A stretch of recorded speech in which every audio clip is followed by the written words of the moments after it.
सामग्री ले आए हैं। तो उस सामग्री की सहायता से आज हम लोग सीखेंगे लघुत्तम समापवर्त निकालना। जो संख्याओं का यह लघुत्तम समापवर्त को क्या कहते हैं इंग्लिश में? Least common multiple. क्या कहते हैं? Least common multiple. तो हम जो है आज आप लोग बताएंगे कि आप जो संख्याएं हैं, संख्याएं भी जाती है लासा, उसी का आप लोग क्या कहते हैं? लासा, लघुत्तम समाप। और इस अंग्रेजी में क्या कहेंगे? लिखते हैं LCM, लीस्ट कॉमन मल्टीपल। ठीक।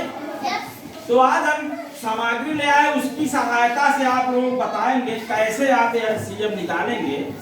और इसलिए सामग्री ले आए हैं जिससे इसका कॉन्सेप्ट एकदम आप लोग दिमाग में बैठ जाए, क्लियर हो जाए, कभी भूले ना। सनी आ जाओ आप, और यादव से आ जाओ। हमने देखो दो सामग्री ले आए हमने, एक चलनी और एक किसको क्या कहते हैं? ये चलनी है, ये क्या है?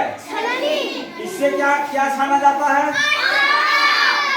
इससे आटा छाना जाता है।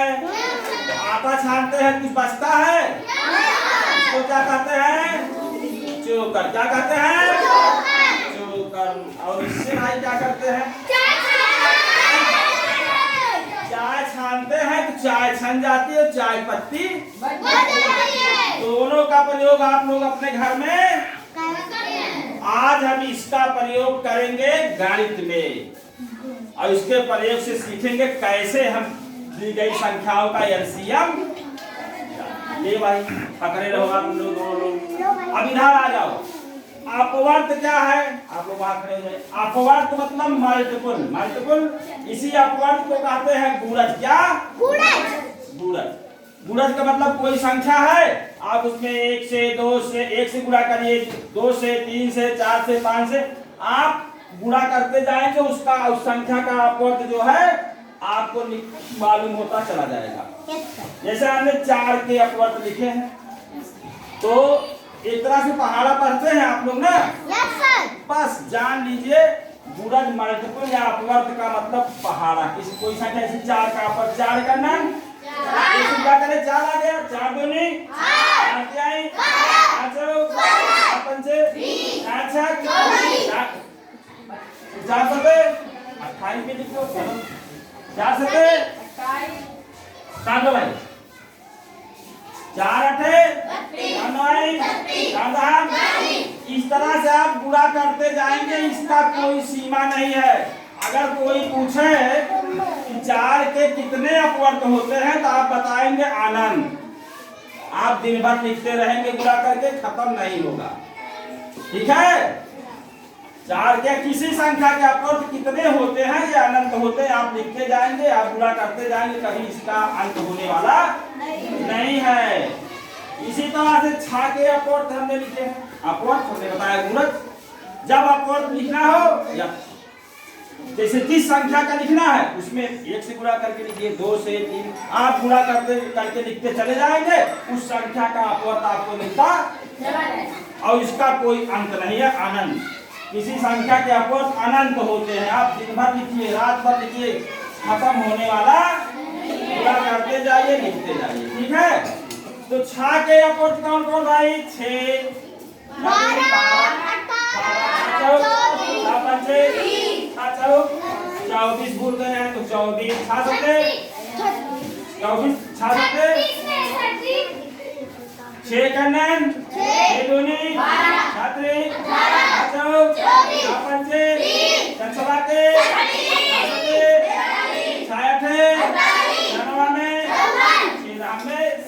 इस तरह से आप आगे लिखते चले जाएंगे, आपको अपवर्त मिलते। ठीक है?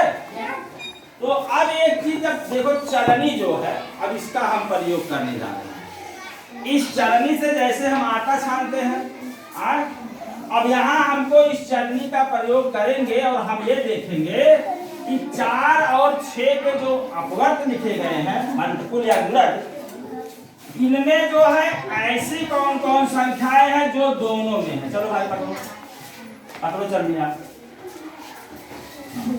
अब आप लोग देख के बताओ कौन कौन संख्याएं दोनों में है। चलो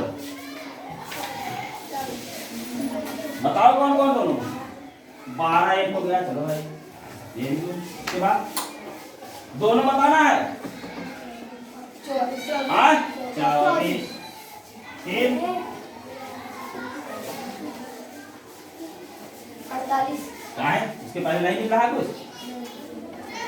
इधर देखो सब लोग ध्यान दो। 12 हो गया, 24 हो गया, 36 हो गया, फिर 48 हो जाएगा। हाँ 48 हो गया। इस तरह से आपको आगे मिलते चले जाएंगे।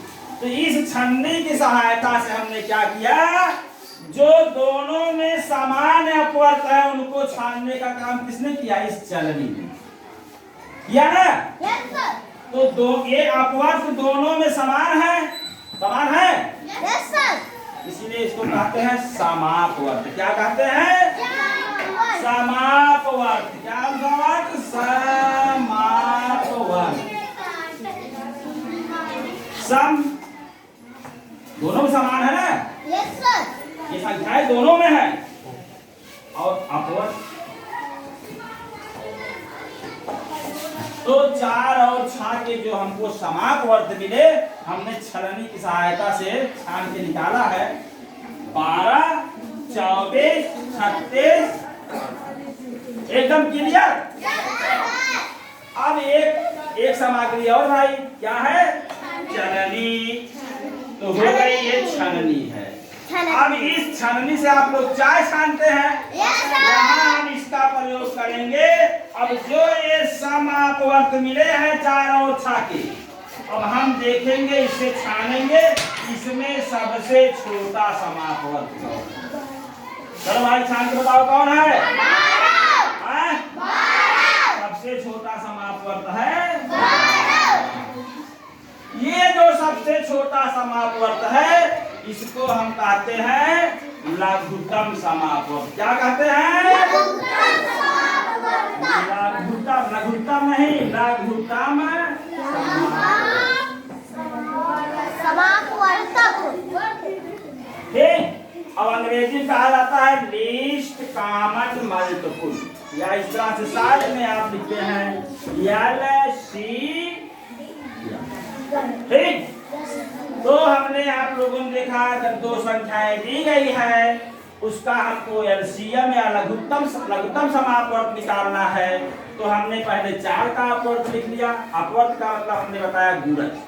1 से 2 से 3 से 4 से 5 से आप गुणा करके लिखते चले जाएंगे, इसका कोई अंत नहीं है। अब यहाँ हमने 4 का अपवर्त लिख लिया और यहाँ किसका अपवर्त लिखा है। उसके बाद हम इस चलनी से हमने छान लिया कि दोनों में समान अपवर्त कौन है, जिसको हम कहते हैं समापवर्त। ठीक।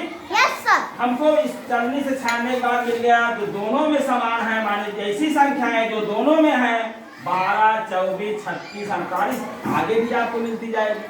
ठीक है। और उसके बाद हमने इस छलनी का प्रयोग किया। जब समापवर्त हमको मिल गए, हमने ये देखा कि इनमें सबसे छोटा समापवर्त कौन मिला आपको। और इस 12 को हम क्या कहते हैं, लघुत्तम समापवर्त। हमने इस सामग्री का प्रयोग इसलिए किया चलनी और छलनी का, जिससे एक बात आप लोगों के मन में एकदम बैठ जाए, कॉन्सेप्ट आप लोगों को एकदम क्लियर हो जाए, कभी भूले ना। तो आप अब कोई संख्या दी जाएगी तो आप एलसीएम निकाल लेंगे। सबकी समझ में आ गया है। तो एक बार भाई सब लोग क्लैपिंग करिए।